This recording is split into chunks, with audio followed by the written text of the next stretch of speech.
Ahi pineapple. 15 to 30,000 on the Scoville scale. From what I remember of these beautiful fruity citrus notes, um, native to Peru. Let's try it.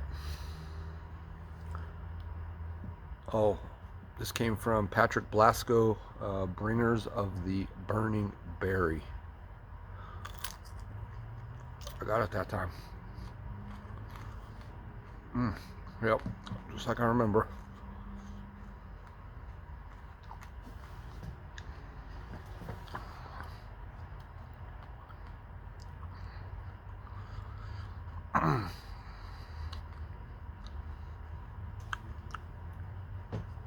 It's got a little heat there. Just went straight to the back of the throat. It's almost like, oh my gosh, that was even better.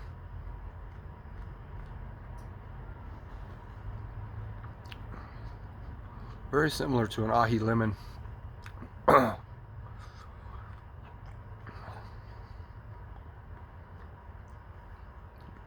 little more heat than I remember on these though.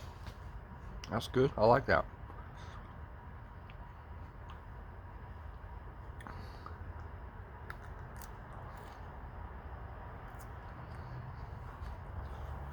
That one's for the birds.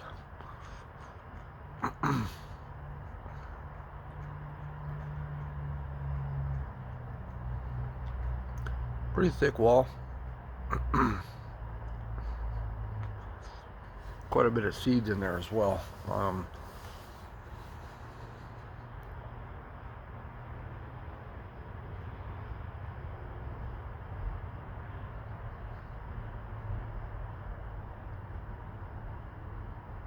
So that, the fruity citrusy notes they do carry throughout the entire chili as you eat it. Those are great for snacking peppers. Those would be, I mean, that's what I like them for. You know what I mean? If I ever get a box, like, again, I don't grow, so if I get a box that has maybe 8, 10, 15 of those, whatever, just snackers, you know what I mean? I might do, a review if it's a new grower or something and eat one like, in this nature, but the rest of them or I chop them up, put them on salads, things like that. But I remember this ahi pineapple being or not being as fruity and citrusy as like the ahi lemon and some other different ahi varieties. I mean, it's there. You can pick up on the fruity, citrusy, notes. Um,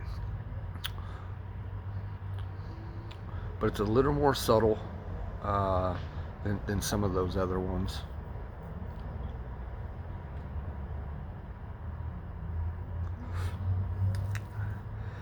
I mean, they're gorgeous chilies. Those ahi chilies that are bright yellow like that, like my hat, bright fluorescent yellow.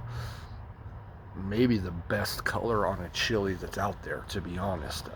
Those bright yellow pods like that are just really stunning. And they're really nice to cook with when you keep them just in fresh form, right? Even if you just have them, dice them, whatever, and sprinkle, you know what I mean, and just have that. I even put that shit on cottage cheese before. Just cottage cheese, black pepper, and then sprinkle on some chilies. Mostly I've done it with habaneros. I don't know if I've ever actually done it with this particular chili, but it came to my mind, and I think it would be great. That would be a cool chili to make a pico de gallo with. A nice fresh homemade pico de gallo. I make a watermelon pico de gallo with diced little chunks of watermelon in it and a little bit of the juice from the watermelon, along with your lemon and other factors that go into your traditional or common pico de gallo. I think this chili would be ideal in that as well, not just for flavor but for the color aspect. you know, that bright yellow just really would shine in a pico de gallo with all those other different colors, you know.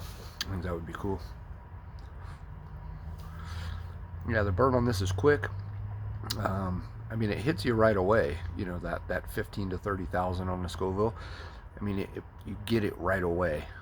It doesn't really get any hotter throughout the chili. It's just kind of bam on that first bite. It's right there. And then it just kind of stays with you while you're eating the chili. It doesn't really get any hotter.